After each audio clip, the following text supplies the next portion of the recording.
రాజకీయంగా మిమ్మల్ని గోళీ కడతారు ఆంధ్రప్రదేశ్లో. మిమ్మల్ని అనేది జీవితంలో ఎప్పటికీ నమ్మరు. లేదు మా తప్పు ఉంది, ఓకే మేము యాక్సెప్ట్ చేస్తాం. ఇదిగో ఈ విధంగా తప్పు నడుస్తున్నారు, ఇది మీకు కరెక్ట్ కాదు, ఇది మీకు కరెక్టా అని చెప్పి అడుగు, తప్పు లేదు. మా లెక్కలు తెలుస్తానంటావేంటి? అంటే ఎవరిని బెదిరిస్తున్నావు నువ్వు?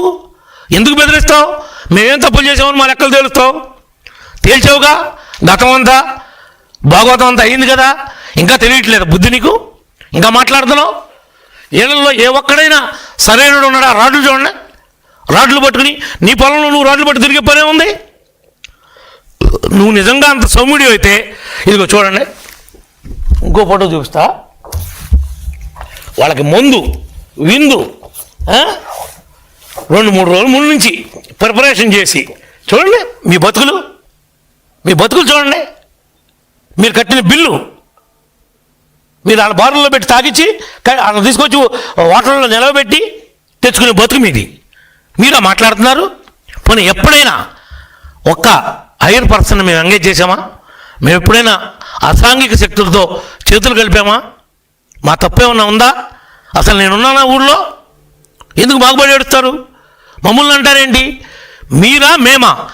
పచ్చనే జీడి తోట దున్నిచ్చావు, చుట్టూతో ఫెన్సింగ్ పడేసావు, ట్రాన్స్ఫరాలు తీసుకెళ్ళిపోయావు.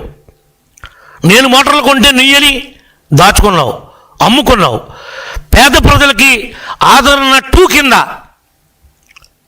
మేము వాషింగ్ మిషన్లు ఇచ్చాం, రజకులకి మేము పాలకాయలను ఇచ్చాం, మేము మామూలుగా నాయి బ్రాహ్మణులకి చైర్లు ఇచ్చాం, వాళ్ళకి మెటీరియల్ ఇచ్చాం. అవన్నీ 190 మందికి సంబంధించినటువంటి పరికరాలన్నీ లారీల మీద ఎత్తుకుని అమ్మేసుకోలేదా నువ్వు? హోల్సేల్గా అమ్మేసుకోలేదా? ఏంట్రా నీతి కౌరులు మాట్లాడుతున్నారు? చేతి వృత్తి చేసుకునే వాళ్ళకి మేము ఇస్తే మా గవర్నమెంట్ మారిపోతే నువ్వు వాళ్ళకి పంపిణీ చేయాల్సింది పోయి వాళ్ళ మార్జిన్ మనీ 10% కట్టారు. ఆ వర్క్ పరికరాలు వాళ్ళకి అందలా. నీ మీద ఎంక్వైరీ చేశారు. నువ్వే ఆ వస్తువులన్నీ అమ్ముకున్నావు, దోచేశావు అని నిర్ధారణ అయింది. మాకెందుకు పాలకాయలు అంటావేంటి? నీకెందుకో పాలకాయలు మాకు అవసరమా? పట్టుకెళ్ళావా లేదా? నువ్వు వాటిని అమ్మేసుకున్నావా లేదా? లేదు లబ్ధిదారులకు ఇచ్చావా? శబాష్, పొరపాటు అయిపోయిందని చెప్పి శాలు కప్పి మేమే తప్పుగా మాట్లాడాం నిన్నని అభినందిస్తా. అలాంటి జరుగుంటే అంటే పెన్షన్లు తీసేశారంటావు. మేము తీసామా పెన్షన్లు? ఎవడైతే డాక్టర్ ఉన్నాడో రీవెరిఫికేషన్లో డాక్టర్ తీశాడు. డాక్టర్ తీసిన దానికి గవర్నమెంట్ ఏం చేస్తుంది? గవర్నమెంట్ ఏమన్నా డాక్టర్ చెప్పిందా పలానా వాడు పెన్షన్ తీయమని, పలానా పార్టీ వాడు తీయమని? ర్యాండమ్గా చెక్ చేశారు, మొత్తం అందరినీ చెక్ చేశారు. ఎవరికైతే అర్హత లేదో అవి తీశారు. లేదు నిజంగా అర్హత ఉంది, ఎస్ మళ్ళీ వెరిఫై చేసి ఇవ్వండి అని చెప్పి అప్పీల్ చేసుకునేటువంటి అవకాశాన్ని ఇచ్చారు. ముసలి కన్నీళ్ళు కారుతున్నావేంటి? నీ ముసలి కన్నీళ్ళు నువ్వేదో ఉద్ధరించినట్టు. దాంట్లో మా కార్యకర్తలు కూడా పోయినాయి, మాకు పోయినాయి అని బాధగానే ఉంది. కానీ ఆర్థిక పరిస్థితి కూడా చూసుకోవాలి కదా. అన్నీ కరెక్ట్గా ఉండి వాడు పెన్షన్లు డ్రా చేస్తున్నాడు అంటే అది నేరమే కదా. దానికి మాట్లాడవే? ఓకే, నీ దగ్గర ఏమన్నా జెన్యూన్ కేసు వచ్చింది, బై మిస్టేక్ డాక్టర్ తప్పు చేశాడు, క్లెయిమ్ చేయి, కమాన్. మేము స్పందించకపోతే కదా. ఇది గుడ్డి ప్రభుత్వం కాదు కదా, ఇది కళ్ళున్న ప్రభుత్వం, కూటమి ప్రభుత్వం. మీలాగా కబోదులు గారు ఇక్కడ ఉంది. పెన్షన్ ఇస్తానని చెప్పి ఏదో 1000 రూపాయలు ఇవ్వడానికి 5 ఏళ్ళు బిచ్చగాడికి ఇచ్చినట్టు ఇచ్చావు. మేము ఒక్క నెలలో మొదటి నెలలో ఇచ్చాం. మాకు మీకు పాలనలో ఎంత తేడా ఉందో ప్రజలు గమనిస్తున్నారు.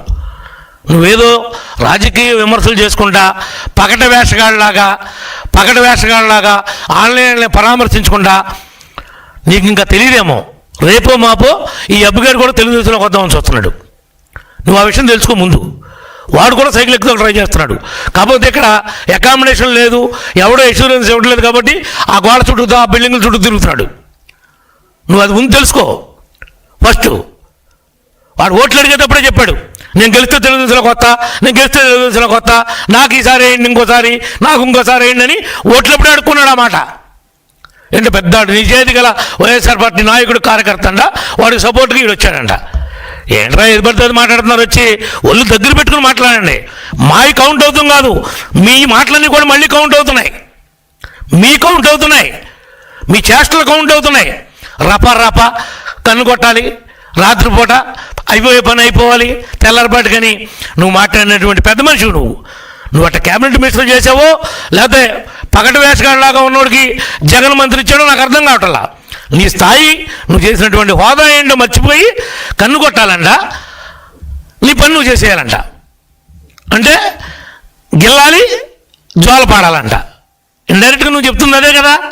అంటే రెచ్చగొడుతున్నావు, రెచ్చగొట్టి విధ్వంసాన్ని సృష్టించమంటున్నావు, అరాచక శక్తుల్ని పేటలాగా ప్రోత్సహిస్తున్నావు. అంటే నీ ఉద్దేశం ఏంటి? ఆ మాటలో దాన్ని ఏ రకంగా అర్థం చేసుకోవాలి ప్రజలు? నువ్వు ఆ నీతి కౌరులు చెప్పేది, నువ్వు ఆ పోలీసుల గురించి మాట్లాడేది. పోలవరంలో డిఐజీ ఎస్పీని కారుకి అడ్డం పెట్టారని నువ్వు ఎన్ని మాటలు మాట్లాడేవాళ్ళే? ఏం మాట్లాడావు అక్కడ? మర్చిపోయావా? పెద్ద పోలీస్ అంటే కద్దరు బట్టలు కాదు, కాకి బట్టలు స్టిప్గా ఉంటాయి అవి. నువ్వు బాగా ఎన్టీ రామారావుకు ముందు పోలీసులు నిక్కర్లు వేసుకునేవాళ్ళు, స్టిప్గా ఉండి అది మన నిక్కర్లు కనపడాయి. అయ్యేమన్నా గుర్తొస్తున్నాయండి నీకు పాతయి? ఇప్పుడు కొత్తగా వాళ్ళు కూడా ఇప్పుడు కూడా బ్రహ్మాండమైనటువంటి కాకి యూనిఫామ్ వేసుకుంటున్నారు. కద్దరు కన్నా ఖరీదుగా ఉన్నాయి కాకీలో కూడా. నీకు తెలియదేమో నాని, తెలుసుకో. ఏది పడితే అది మాట్లాడక నోటుకు వచ్చింది కదా అని. శైలజానాథ్ నిన్న కాక మొన్న వెళ్ళావు, నువ్వేంటి నీతులు మాట్లాడుతున్నావు? రా, నువ్వు మంత్రి చేసావు కదా, నీకు తెలుసు కదా, నువ్వు మనసున్నోడివే కదా, రా. నా తప్పని తెలుసు, అబ్బాయి తప్పు చేయలేదని చెప్పు. నువ్వు వచ్చి మమ్మల్ని అడగాల్సింది. నువ్వే గెస్ట్ హౌస్లో కూర్చుని మాజీ మంత్రి హోదాలో కౌరు చేస్తే నేను గౌరవార్థం పెద్దడు కదా వచ్చేవాడిని, నీకు చెప్పేవాడిని జరిగింది. మా వివరణ కూడా అడిగితే మీ వాడు చేసిన ద్రోహం ఏంటో, వీడు ఎంత మోసకారో నీకు అర్థమయ్యేది. వాడు బాబు ఏం చేశాడో తెలుసా అసలు నీకు? వాడికి ఆస్తి ఎట్టు వచ్చిందో తెలుసా నీకు? ఎస్సీల ఆస్తి బ్యాంకుల్లో అప్పు తీసుకుని ఆ అప్పు కట్టికోకుండా దాన్ని ఆక్షన్ పెట్టించుకుని మీ పేరు కొట్టేపించుకుని నువ్వు కొట్టేసిన ఆస్తి కాదు అది. నీకు ఎక్కడి నుంచి వచ్చింది అది? వాళ్ళ ఆడపిల్లల ఆస్తుల్లోకి వెళ్ళేవాడు, వాళ్ళ ఆడపిల్లలది అది.